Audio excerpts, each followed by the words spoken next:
Jim Carty has served in a variety of volunteer leadership positions, both within Toastmasters as well as assortment of association environments, including the Canadian Professional Sales Association chapter, Judo Ontario, and the Canadian Association of Professional Speakers. He has also worked in leadership and management roles in a variety of diverse industries, such as hospitality, consulting, and business equipment. If nothing else, these opportunities have taught Jim that there is much more to leadership than meets the eye. Beyond the need to interact with those on your team, leaders are often called upon to serve as the outward face of an organization, an indication of what the entire membership looks like. Anyone who has spent time considering serving in a leadership role has most likely begun to grasp the diverse nature of leading and the difficulty found in the role. It is for this reason that Jim is excited to share with you the basic building blocks, the ABCs of leadership. Please help me welcome Jim Carty, DTM, with the ABCs of leadership.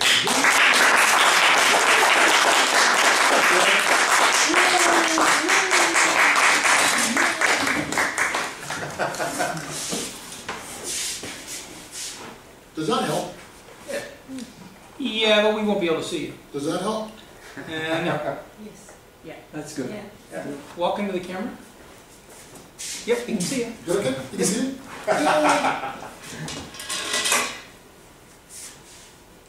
So, is there anybody here, beyond the 2 or 3 that I know of, that have been subjugated to listening to me at any point in the past? You guys, I came to visit here. I saw your budget report at the district meeting. You saw it. There you go. You went to the conference. Congratulations, well done.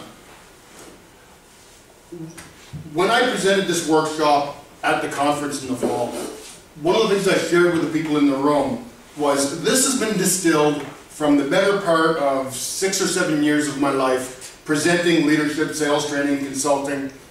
I had taken it and shoved it down and crammed it into about 45 minutes for that workshop. Derek said, we've got about 30 minutes or so available, and we're going to try to do some Q&A as well. And so what I did is I went back to the beginning, and I took all of the best nuggets, all the most important pieces I could find, all the vital do-or-die images, set them aside, and I brought everything else, and I'm going to share that with you. And so the ABCs, Toastmasters, as you know, focuses on 2 items. They focus on leadership, and they focus on communication. If half of what Toastmasters does is leadership, we ought to do it well. True? True. We ought to spend some time, explore what's available, and understand it. I heard you talking about the communication, or the CL manual, just getting going on that. If you haven't spent time in your CL manual, I encourage you, I implore, dig it out. Spend some time on it. The word of the day. Please do not tap every time you hear the new word of the day, okay? But leadership is our word of the day. I would like to speak about and help you understand some of the fundamentals. One of the things I've come to learn in spending a lot of time teaching sales guys and working with sales guys is that most people don't need to be taught things. They don't need to be shared new information. They need to be reminded. They need to be reminded of stuff they already know and may not be doing. Stuff they already know and may have set aside for the latest and greatest application of whatever else they read. I want to remind you about some fundamentals. If I can do one thing, that's what I want to do today. And the reason I want to do that is because too often, when we look at leadership, when we look at virtually every aspect of what we do within Toastmasters, is we look at it in the wrong direction. I am of the opinion that you are on the wrong side of your eyeballs to be objective about your leadership strengths, about your leadership weaknesses, and even about your own style. it wasn't until Derek and I had a conversation about things he was doing as a leader that I was able to point out some of the simple things that helped him be more effective when he was working with the clubs in his area. You need to look at leadership from the other direction. You need to stop looking at leadership as the leader and start looking at it as through yourself as the leader, and look at who are you impacting? Who are you reaching out to? Who are you leading? We've been in a variety of organizations, I'm sure, or sat around and watched leaders that really weren't leading. Or the person that had the title leader wasn't the person in charge. It's very easy for us to be this person looking around for our group because we're the leader and they're off doing whatever it is they want to do and off doing whatever it is they think is more important. So my question is, are we leading or simply taking a walk? If nobody is following, if nobody is around you, you may not be leading. It might be worth considering, am I truly leading if no one's around? When you think about it, leaders, bosses, managers, those people that are in charge, what words come to mind? What things come to mind when you think about those people that were leaders in your past? Some are good, some are bad. Okay, describe them. The good ones you feel comfortable around. Being comfortable You around. enjoy being around. Okay, anybody else? Charismatic. Charismatic? Respect. Respect, yep. Tall. They can be tall, absolutely. There is a study that would frighten you about the perception of leadership, and tall is one of those words. Resilience? Busyness? No, resilience. Or resilience, absolutely. Supportive. Supportive, yeah. You guys spend a lot of time in Toastmasters. Those are some great words. What about the boss that you used to have? Calm. Okay, over here. The leaders had some followers. Yeah, yeah, you can be followers. Anybody else? Has anybody had a leader that was dictatorial? Yes. Micromanager. Bully. A bully. Some leaders are bullies, absolutely. Any others? Fair. Yeah, fair. Micromanager. Some are micromanagers. Narcissistic. I am not, I just like me. Could we create a big list of good traits and good descriptive words and not so good descriptive words of people that fill the role of leader or boss or manager? So here's my question. Is it true? Is it true that leaders are good, bad, rotten, narcissistic? Yes. Yeah. If we put accountants in that word and said accountants are good, bad, narcissistic, calculating, or if we put doctors in there, or if we put engineers in there, could we simply say people are good, bad, narcissistic? People are leaders? If we take off the titles, take off the labels, and think about it as people just happen to be that, now we can begin to look at leaders as people, rather than that title and or label that you were warned about the first day of work. Be careful about that guy because he is fill in the blank. It's very easy for us to fall victim to what somebody else sees as the traits in those people in leadership. I would caution you. Most often, it's an attitude issue. Skills can be taught in leadership. Most often, it's an attitude issue. Either your own or theirs. The degree of leadership that you possess is related to your ability to communicate.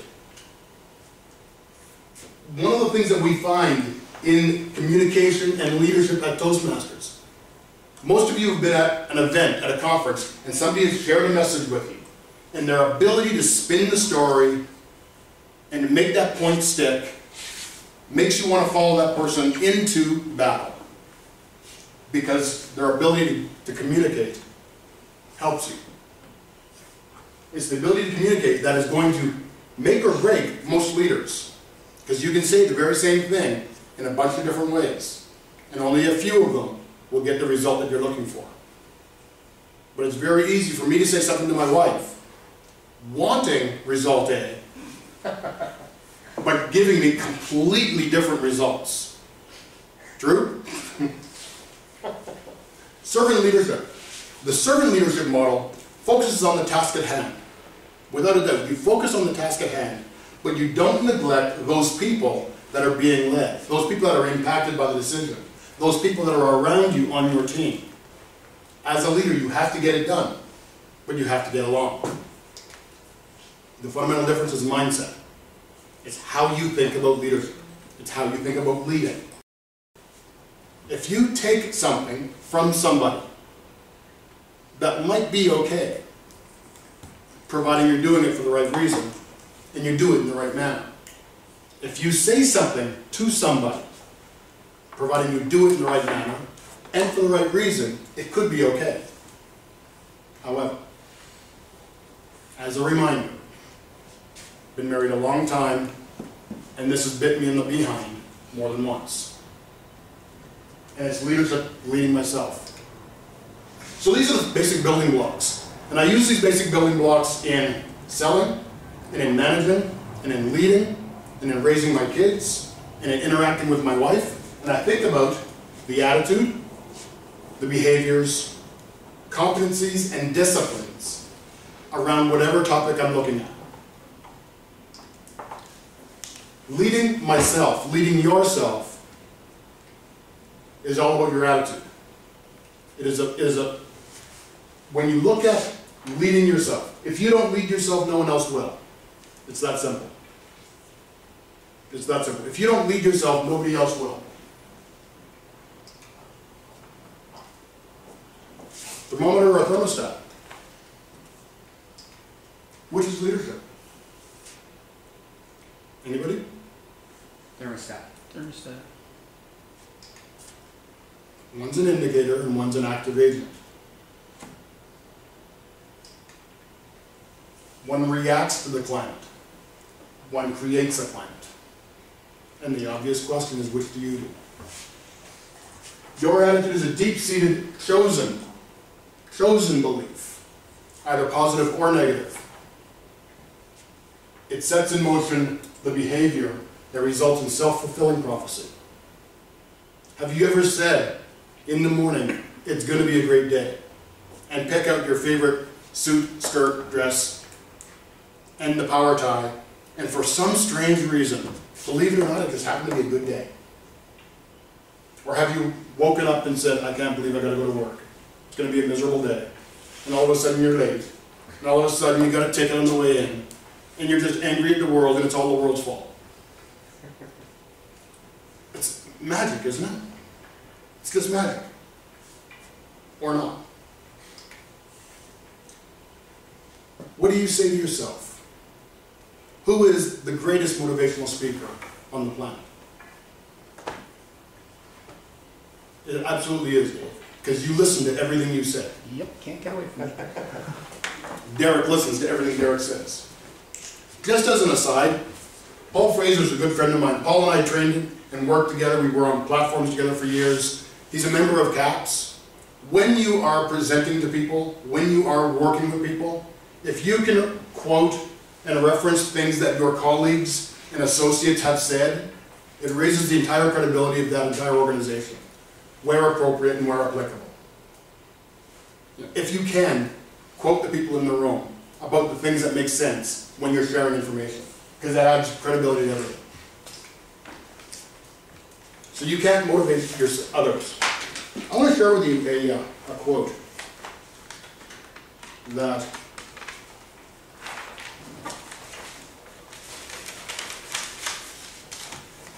Robin Spencer used to be a Toastmaster. Robin Spencer is one of the reasons I got involved in Toastmasters. He said that it was an email blast at the time, a few years ago. It said, Saturday morning, I stood in the park in a light rain for 2 hours. By the time I left, I was cold and soaked right down to my socks. My camera equipment was also wet. Robin's a professional photographer, been doing it for a number of years. I'd spent the morning taking portraits for 3 families with their kids and dog. It occurred to me, I would take the cold and the rain in the park over a real job in a warm, dry office any day. Signed, Robin, still living the dream, Spencer. He's doing what he loves because he's chosen to. You can't motivate other people, but people can be motivated. All you need to do is, as a leader, create an environment. Remember the thermometer and the thermostat. Create an environment where people can find what they need to motivate themselves. Speaking about behaviors, you can only lead as you lead. I can only sell as I sell. I can only be the person that I am. However, as I understand that about me, I also have to understand that about others. And we talked about it at the beginning, service leadership.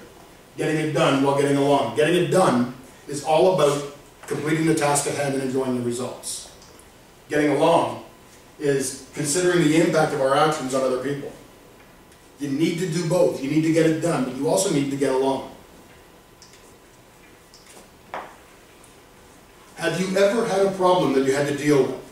And you spend time looking at the problem, and you've got it all figured out, and you know the shape of it, and the size of it, and you know all about the problem, and then try to share that problem with other people and have them understand it? And for some reason, what they understood and what you said is a little bit different. And you can't exactly figure out how come. But you still have the problem to deal with.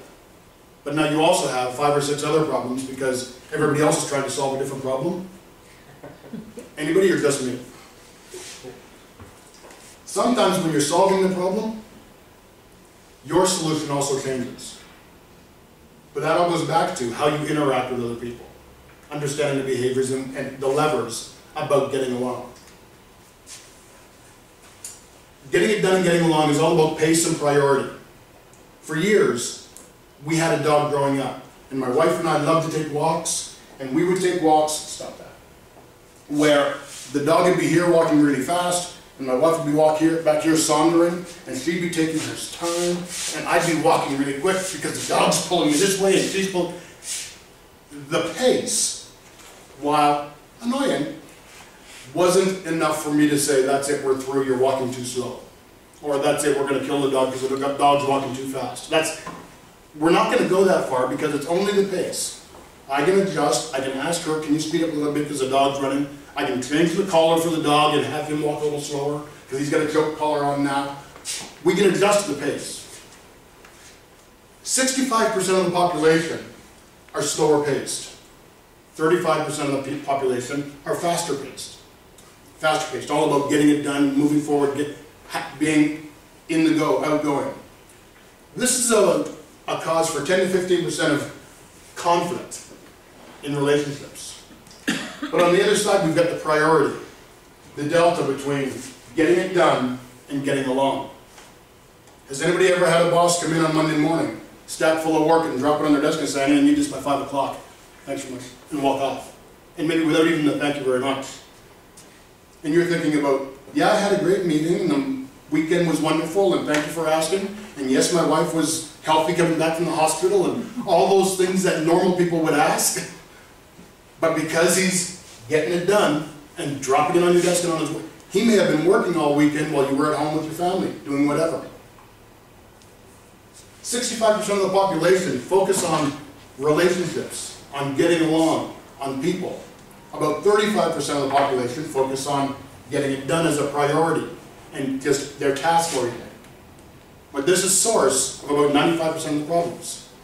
Because it's easier for me to ask about your family, ask about the weekend, and then talk about work than it is for me to drop the work on you. Oh, by the way, how is your wife? I understand that she was in the hospital. Thank you for caring. Or not. Right? It's easier to start a little slower and speed up than it is to come in full guns, both barrels blaring, and then all of a sudden try to slow down because we don't have any answers for that. Start slower, start with people, and move in the other direction. When you have people that are outgoing, fast-oriented, or fast-paced and working on getting it done, they tend to be dominant in personality style. If they tend to be interacting with getting along more, people-oriented, that interactive style is where they're at, looking at more of that recognition. Of course, if you're a little bit slower, a but still focused on getting along and working with people, the supportive style or the team-oriented individual is going to be working on the relationships as a key priority. And of course, if they are task-oriented, slow and methodical, careful and calculating, the cautious style works on reason and wants to make sure that things are accurate. The interesting thing about some of the drivers and some of the dominant factors on individuals that pay attention to personality style also impacts how they lead. Individuals that are dominant or interactive or supportive or cautious lead as they are, because that's their behavior.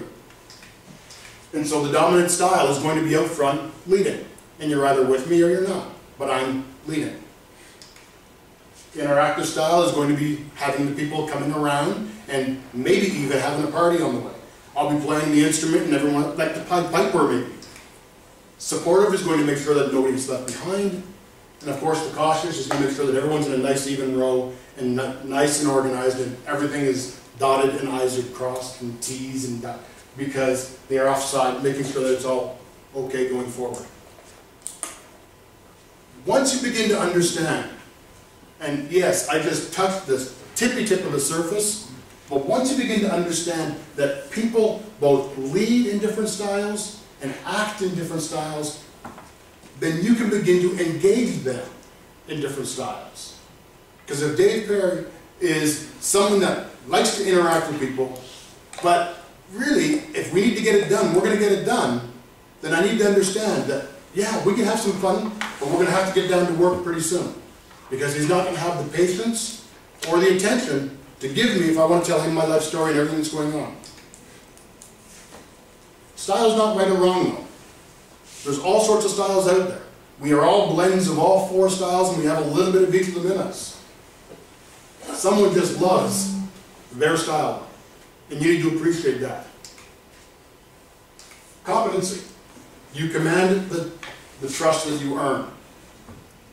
And that comes from you doing the right things, learning from your mistakes, right? People wouldn't make mistakes if they learned from them. Remember the rain barrel? Before they were made out of plastic and metal? And they had the wooden slats? If there was a hole in any one of those slats, that's where the water came out. And that's how full you could fill it. And that was the capacity to which you could fill that barrel. In the different aspects of leadership, of skills, in the different aspects of our values and our traits, we've got skill sets in some that are higher than others. We can continue to develop them, but you're going to hit a point where that's my level, and that's where the water begins to run over. And anything beyond that is wasted on us. We need to develop it and continue to move forward. Regardless of how much we develop our skills, though, skills alone aren't enough. Like the hoops that hold the barrel together, Toastmasters International speaks about its four core values: integrity, respect, service, and excellence. As we develop even those four and apply those four to our own development and leadership, it begins to hold everything else together. Because if you stand on integrity and respecting others, all the other stuff begins to fall into place. It's a solid foundation. Most of us, maybe not all, but most of us have read From Good to Great. It's a classic book. And it's one of the books that talks about getting to the next level. But sometimes good enough just isn't. Because if you're in a competitive environment, if you're in an environment where challenges are abounding the way they are today in most environments, you need to get better. You need to get better in any aspect that you choose, and you can. If you can get better, do so, because the guys around you are working on getting better, because they're under the very same pressure that you are.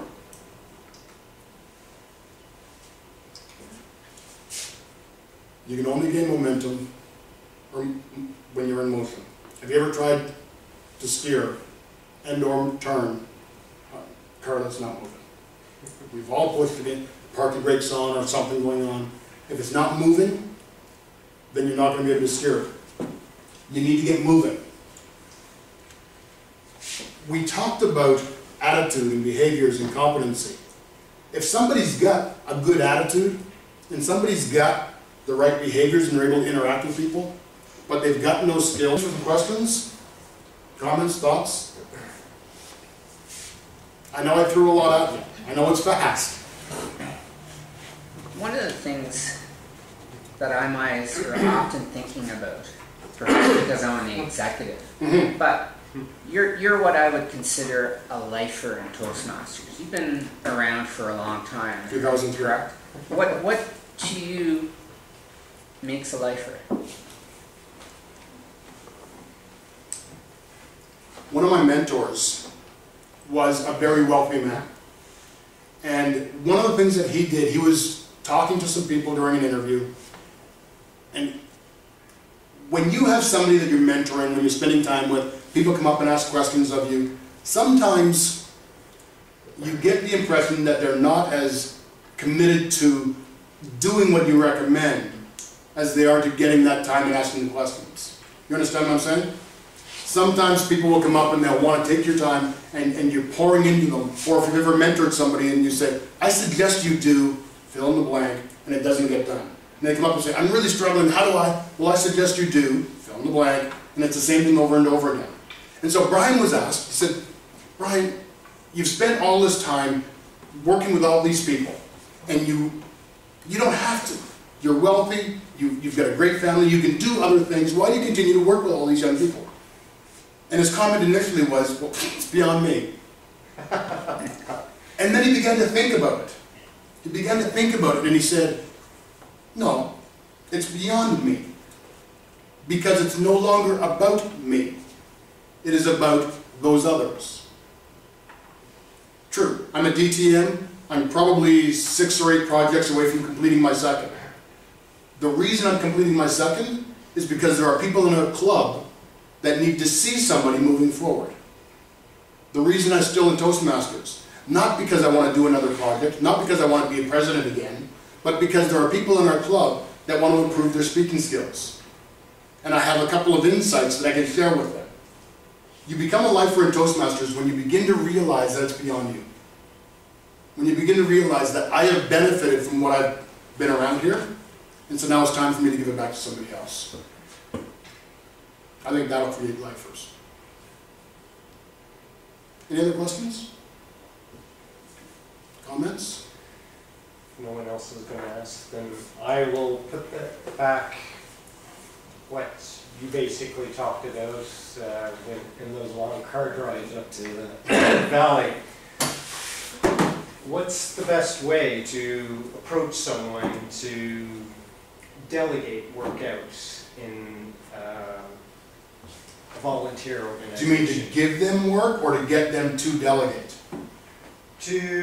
Well, both actually. People will delegate when often people do stuff themselves. My HBL project was a mistake. I picked a project that I knew that I couldn't fail. I picked a project that I knew, and you were here when I was presenting my results. I picked the wrong project because I picked a project that I could have done on my own. And to some degree, I did. You know, the purpose of the HBL project is to lead a team. It's much more difficult, as you said, to lead a team, to get someone to come alongside and to have possibly what they're doing fail. Because then you feel it looks bad on you. And or you don't want to have that difficult conversation to say, yo, you're not picking up your end. It's easier for us to simply do it than it is for us to say, yo, can we have a conversation? I know this is important to you because you volunteered. However.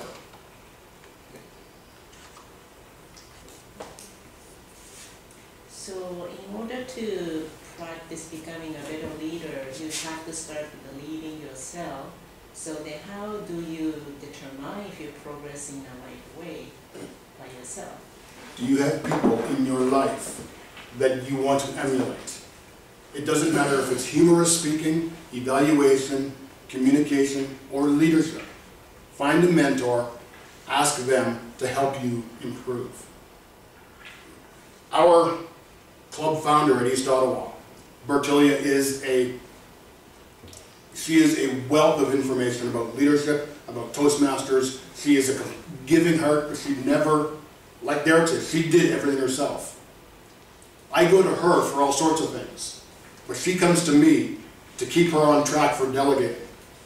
Bert, do you have to be doing this? Bert, are you the best person to do this? Is there somebody in the club that could do this?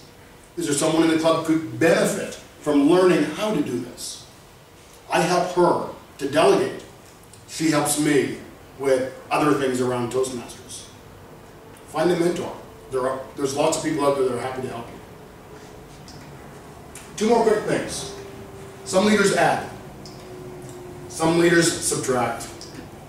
Some divide, and some multiply. Which are you? Right? It's that simple.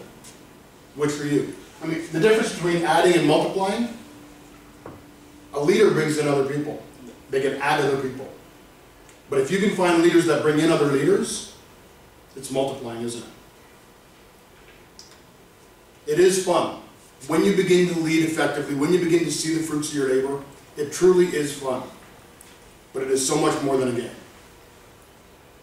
You're talking about real life. Thank you for your time.